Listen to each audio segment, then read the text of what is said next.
When it became obvious that sleep was not coming back to me that night, I slid out from under the covers and quietly made my way into the living area. I remembered seeing a small shelf with some books near the fireplace the previous night, and I made my way over there to choose a book. It was only as I reached the corner of the couch near the shelf that I stopped in my tracks, suddenly remembering that Robbie was sleeping there.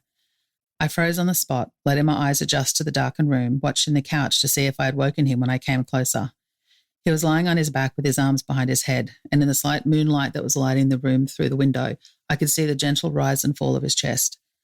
It was too dark for me to see if his eyes were open or closed, but he seemed like he was sleeping.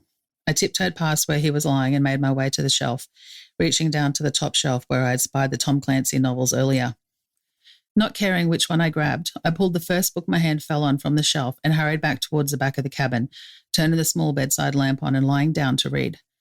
Tom Clancy did the trick, and the next thing I knew, I was waking up to the smell of coffee brewing and the sun shining through the window above the bed. I slipped out of bed and ducked into the bathroom to shower and freshen up before Robbie saw I was awake. I was still feeling a little unnerved from our brief conversation last night and that kiss he put on my hands, and I wanted a chance to wake up properly and process the change in dynamics between Robbie and myself.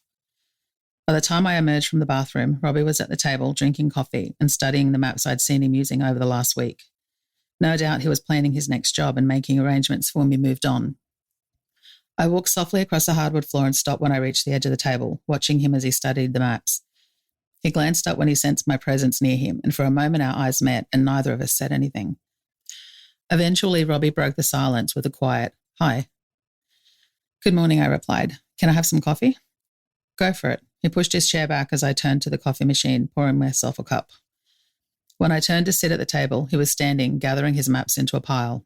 "I heard you crying last night," he told me unexpectedly. "I had a bad dream," I admitted. "Sorry I woke you." "I wasn't sleeping. I heard you come outside, but then you went back to the bedroom." "I was getting a book to help me get back to sleep. I didn't know you were awake. It looked like you were asleep," I offered as an explanation. His lips started to form into a smile. "I didn't know you were checking." I wasn't. I was frustrated to feel myself starting to blush. "I just didn't want to wake you up by coming into the room and make you mad.